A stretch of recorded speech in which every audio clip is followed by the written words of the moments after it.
comes sweeping down the plain, and the waving wheat can sure smell sweet when the wind comes right behind the rain.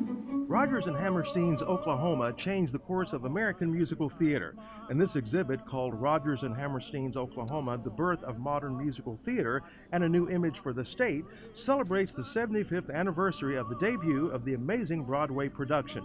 On paper, there was no indication the show would be such a success and capture the attention of millions since its opening.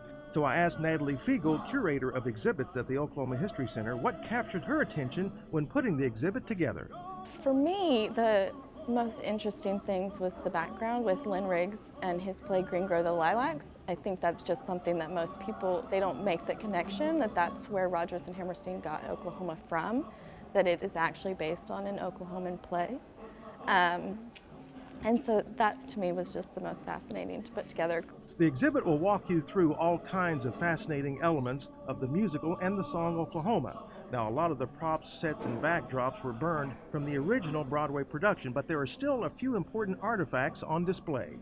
The most important piece we have in the exhibit is Oscar Hammerstein's desk that he actually used to write Oklahoma, that he wrote out the words for.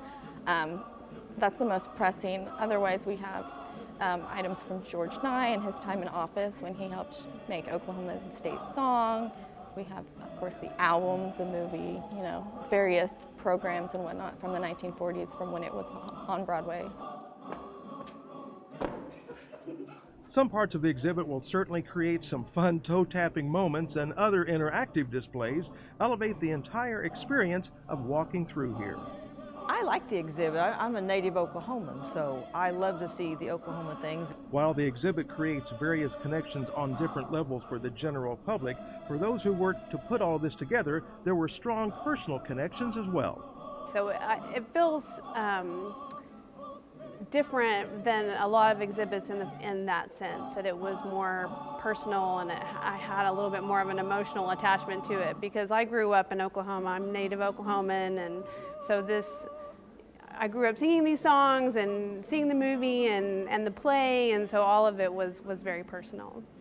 The exhibit reaches all generations, from those who have fond memories of the musical or the movie, but for the younger generation, well, they can be inspired to see the musical or the movie and also find out the origins of our state song. But there's also a sense of pride and something even more to be found here.